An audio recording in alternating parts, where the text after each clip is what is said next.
It's funny because I read a proverb online early one morning. It was an African proverb.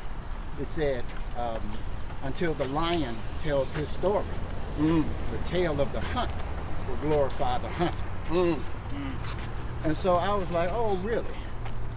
Well, I'm Tobar the Griot, a West African poet, a condescended born on American soil. When the hunter tells the tale, it brings him the glory. But today I'll share the lion side of the story.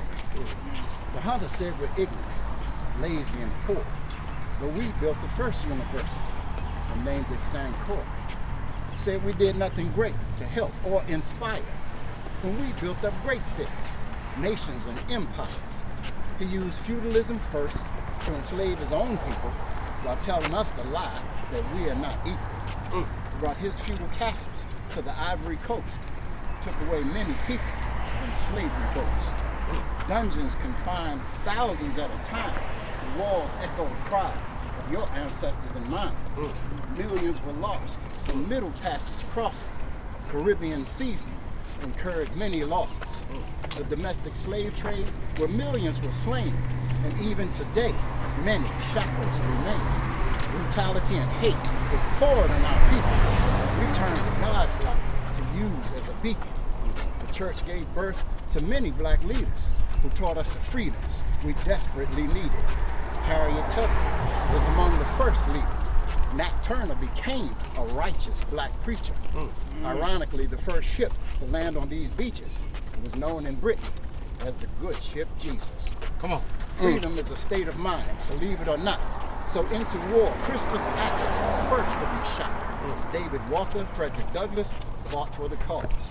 The hunter's response was Jim Crow and black laws. African tradition he attempts to suppress, viewed as dysfunctional by those of the West. At Congo Square, preserve our brilliance, and Gullah Geechee demonstrate African resilience. Funeral processions, matrimonial pageantry, survive any assault on African majesty. Melanin, so beautiful, a character of humility. How could we not represent our nobility? But how did we end up with whips on our backs, enslaved for 400 years to be exact? Well, I prayed on that, and the question came back. Where would America be without blacks? It would not be great. On that you can trust. There would be no U.S. if it didn't include us. When civilization first rose under the sun, it was the result of our efforts, the work we had done. So remember your heritage, culture, and roots. American trees are filled with strange fruit. Although in this land we are tortured and bound, America is rising because Africans can be found.